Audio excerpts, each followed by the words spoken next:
ఇక రెండవ అవతారం కూర్మ అవతారం. ఒకానొక సమయంలో దూర్వాస మహర్షి ఇంద్రునికి ఒక పూలమాలను బహుమతిగా ఇచ్చాడు.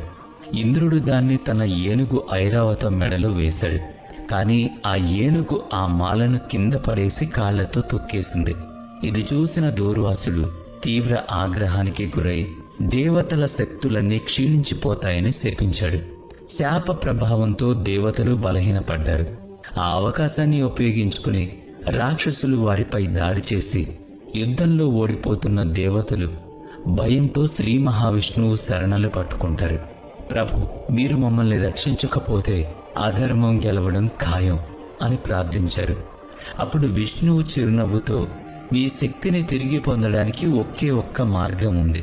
అది సముద్ర మదనం. పాల సముద్రాన్ని చిలికితే దాని నుంచి అమృతం వస్తుంది.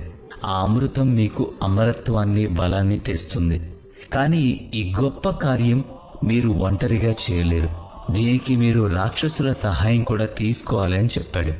ఇంద్రుడు రాక్షసరాజైన బలి దగ్గరకు వెళ్ళి, మనం కలిసి సముద్రాన్ని చిలుకుదాం, దాని నుంచి వచ్చే అమృతాన్ని రత్నాలను సమానంగా పంచుకుందామని ప్రతిపాదించాడు.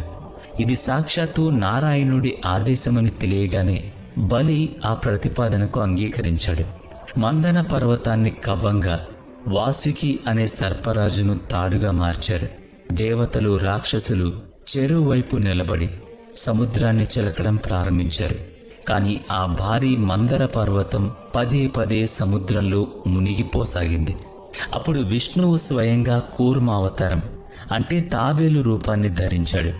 ఆయన పాల సముద్రం లోతుల్లోకి వెళ్ళి తన విశాలమైన వీపుపై ఆ పర్వతాన్ని నిలిపాడు. దాంతో మదనం సజావుగా సాగింది. సముద్ర మదనం జరుగుతుండగా కామధేనువు, ఐరావతం, లక్ష్మీదేవి వంటి ఎన్నో అద్భుతమైన రత్నాలు, దివ్య వస్తువులు ఉద్భవించాయి. కానీ దాంతోపాటు భయంకరమైన విషం కూడా పుట్టింది.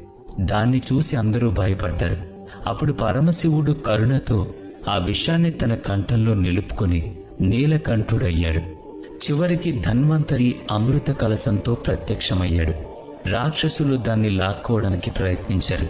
కానీ విష్ణువు మోహిని అనే అందమైన స్త్రీ రూపం ధరించి అమృతాన్ని దేవతలకు మాత్రమే పంచాడు. ఈ విధంగా దేవతలు తిరిగి తమ శక్తిని పొందారు మరియు ధర్మం రక్షించబడింది.